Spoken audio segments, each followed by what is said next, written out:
So recently I went to see my favorite oracle in Austin. She's a seer, and she's so good at what she does that I don't need to see her but every 15, 20 years. Yeah.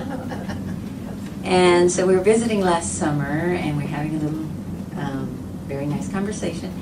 And she says, I'm hearing, because she's clairaudient, that you're a bone washer.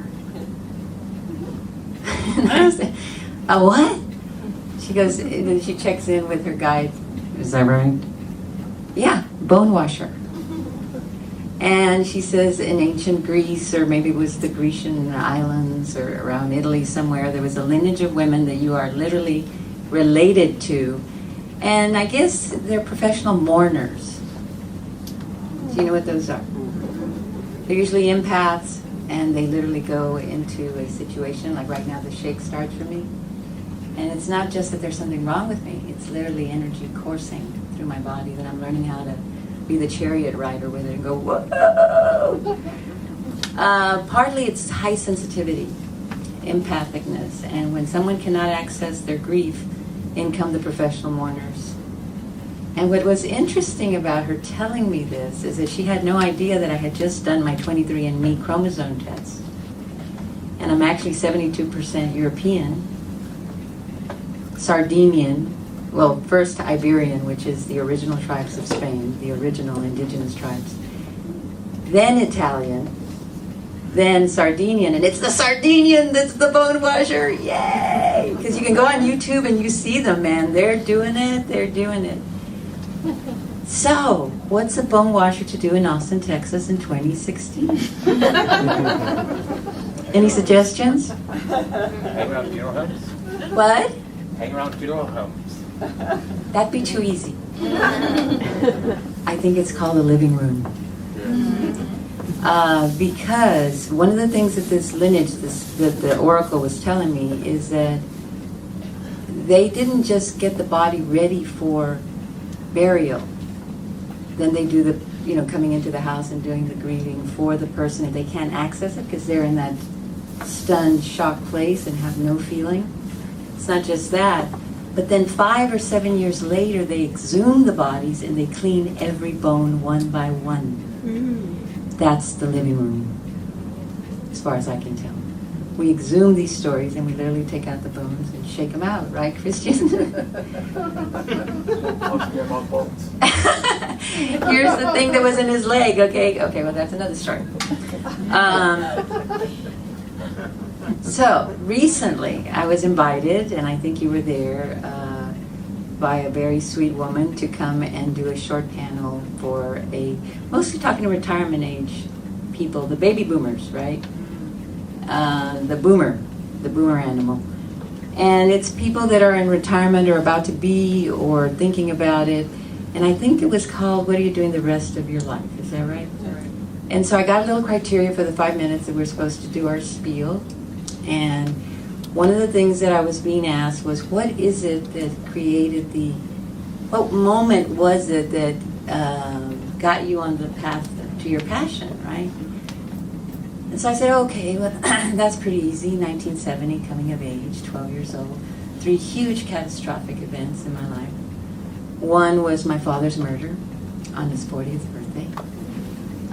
He was in a family restaurant, and it just so happened that these 3 young men, brothers, the youngest 18, strung out in drugs, big-time drugs, started an argument with him in front of my mother and my little sister. And it's an argument because my father had given the oldest brother a ride to work the week before and was running late and did not get him to his place that he needed to take him to. And so that was to start the absurd argument. Before it was all over, he was stabbed and he died 3 days later. The other event 6 months later was Hurricane Celia, one of the true huge 100-year storms of this century that came and hit the Gulf of Mexico, where I grew up nearby, about an hour away. And 10 feet of water came into our house, and we lost everything that we owned. This is within a 6-month period. My mother's still wearing black, and we're literally having to leave the house, you know, helping on to each other for our lives. And an uncle that's trying to help other people evacuate gets caught in the current and taken away and pushed against the chain link fence, and he ends up drowning in front of our home. So now when I said that to her, she was like very understanding and kind, but she's like, can you leave that part out? Like, this is needs to stay light. I'm thinking, it is light. I see the, come on, sing with me. I see the light come shining. Thank you, because when you have that kind of horror, that kind of catastrophe, you come of age. And you don't just come of age, you realize that terrible things happen to perfectly good people.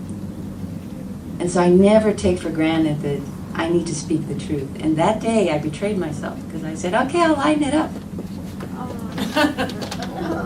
And I did. I don't know what I said. What did I say? It was great. Okay. But it was not with that detail. And that detail for me did give me a lifetime of following my passion. I didn't stop to think about, I may have an extra day to get it done. No, you either do it or you don't. You know, when I say goodbye to you, I mean it. I want to see your eyes because my father, I didn't get to say goodbye. You know, he was just going to go celebrate. You sure you don't want to come? No, I want to watch the Beatles on TV. Because they were on Ed Sullivan that night. Remember? Singing it, Let It Be. Which became my mantra, let it be. But in not sharing that, I thought, I don't do that very often. Okay, I'll go do service, right? It was service. But I'm sorry, folks, I'm a bone washer! We got it! You know, like when I teach Intro to Theater, which I do as a survey course at the community college, Austin Community College, I will ask my students 3 things in the first day of class. I said, who are you? Where are you going? And who are you taking with you? Because that's one of the things that I learned about shock and catastrophe and disaster is the incredible, perfect strangers that show up from all over the world in the Red Cross, and they come into your house and they take care of you and they bring you food and they bring you clothes. In fact, I don't like to buy clothes. I need them to be delivered in a paper bag. And I need them to be used. Otherwise, I don't want them. Okay. Right, Darylyn, she keeps me perfectly dressed, and I have several friends here, like my ex-husband's wife. She loves to bring me bags of wonderful clothes that she picks up in her job. I love that shit. I do. These pants are those. Okay. So, where was I? You're a goddamn bone washer. There we go. Oh, yes. So they tell me who they are, where they're going, what they intend to do. Now, in a community college, you know, it's a wide range of people like you guys. Young, all the way to ex-military, to moms that, you know, are just getting back to really studying what they always wanted to do, but they got pregnant, you know, whatever it is. But when I teach the survey course, it's pretty much college-headed. This is a requirement, right? So they'll tell me their big dreams, and the big dreams are usually children of baby boomers, okay? And the baby boomer generation, to our credit, how many of us are baby boomers? Okay, how many of us are children of baby boomers? All right, so very quickly here, we are the generation that changed everything. Of all the eras and epochs of Americans, ours is the one that made the biggest impression on ourselves. And that is an important accomplishment. Because we are the generation that created the self, made the firmament of self, divided the light of self from the darkness of the self, and said, let there be self! If you were born between 1946 and 1964, you may have noticed this yourself. Now, that's not to say that we were a selfish or that we are a selfish generation. Selfish means too concerned with the self. And we're not. Self isn't something that we just, you know, are concerned with. We are self. Yeah. So, the youngest baby boomers, remember, they still like Lyndon Johnson, they thought.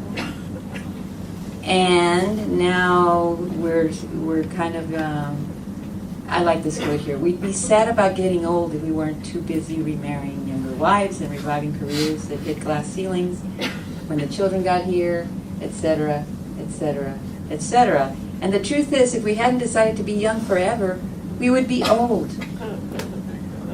That's the bone washer job, right? Because in denying the obvious, we need to hear the stories about what it's like to be getting older and wiser, forever young in our heart, forever curious in our hearts, but no longer fighting the damn obvious. I don't know about you, but don't you get tired of that shit? Is it just me? And you work with me. No, I'm tired of the shit, of course. I'm with you. Thank you very much. And I'm really talking about surrendering the surface for depth, right? Which is a different experience. So, the oracle. This is where I'll try to end my story. Remember I told you I went to see her last 15, 16 years ago. I was in a similar place of marriage ending and going, and I was a professor at the University of Texas, and all of it just, I didn't want to do anymore. And so basically I headed back to Los Angeles at that point to start up my professional career there again. So I stopped to see my oracle because, you know, we're going to need all the help we can get kind of thing. And little did I know that she was talking to me already about the living room. But I'm 6 years away from this becoming a reality, and I have no plan on coming to be doing no damn living room. It just wasn't in the plan. But apparently, from the oracle she gets, because she's not a psychic, she'll tell you I'm not that. Well, then how do you know what's going to happen in my life? Apparently we're a book that's been written. Apparently we are some kind of movie in the can. And she just picks up a frame and just describes it, because she doesn't know me socially. She doesn't know anything about my background. But here's what she says. She says, what I'm seeing is, and I bring this out once a year when we celebrate the birthday of the living room, because the words are so delicious.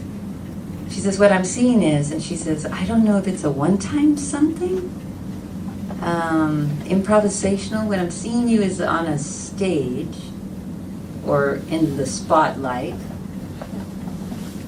And it's interesting because you have like a script next to you on a music stand. By the way, I didn't see this till like 3 years ago. So I had already started this and brought in my own fucking music stand, okay? Not because the oracle said so. All right, she says, okay. She says, and it's interesting because you're very relaxed. It's dialogical, almost conversational, which is different but the same. And at first I started to ask you if you did comedy. And I go, yeah, I've done that. Yeah, I haven't done it in a long time, but yeah, I do characters. She goes, well, as I watch you do this, there's a sense of adventure.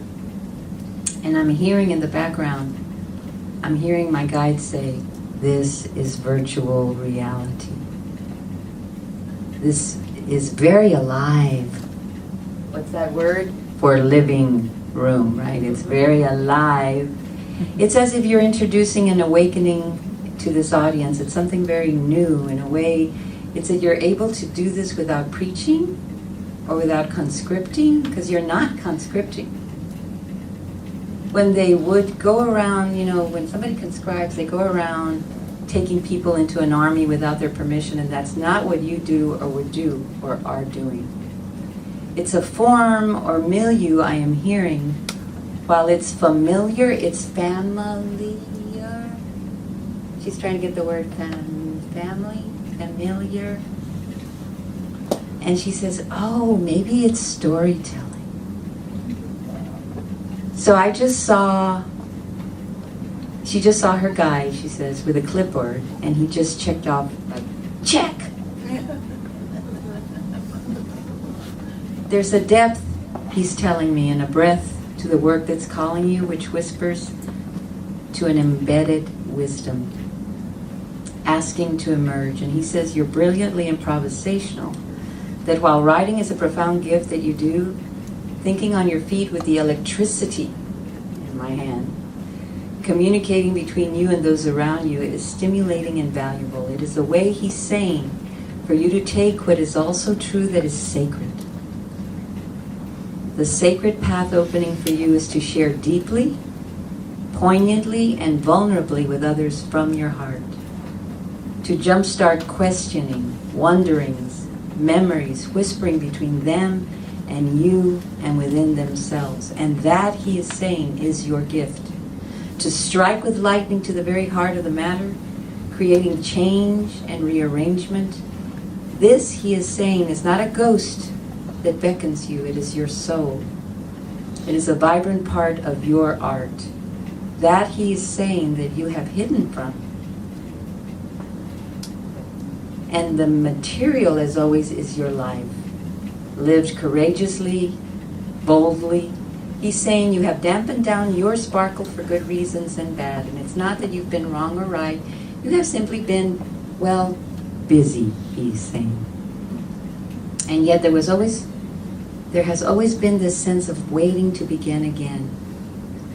An underlying growing, knowing that you were being encouraged to grow and go beyond the pinnacles of your own experiences. You don't care so much about your name in lights as you do about lighting up the audience who hears you, who shares in the sacred journey of reminiscence and rectification. And this, he says, there's a hunger that is loose in the world for poignant, meaningful material. A lament of lost hope you seek to speak to, not with some false sense of Pollyanna rhetoric, but with fresh hope and renewed perspective. Concerning the depth and breadth of responsibilities and opportunities for kinship relationships within the family of humankind. You know in the very core of your being that great things are possible, and it is this greatness born of woman that is your mission to communicate and relate to men and women throughout the world, he's saying. This is not some confused delusion of grandeur. This is your work. Will you write and direct again? Of course. But this is something different. This is igniting hope in the face of hopelessness. Allowing grief, bone washer. Allowing grief in response to despair. Offering solace to support hearing. Meeting this growing need within yourself that touches others. And it's not formulaic, it's not self-righteous, easy, or inevitable. Like the rich, fragrant presence of new ground coffee that is lost when not savored deeply and immediately. Do you have a question about this?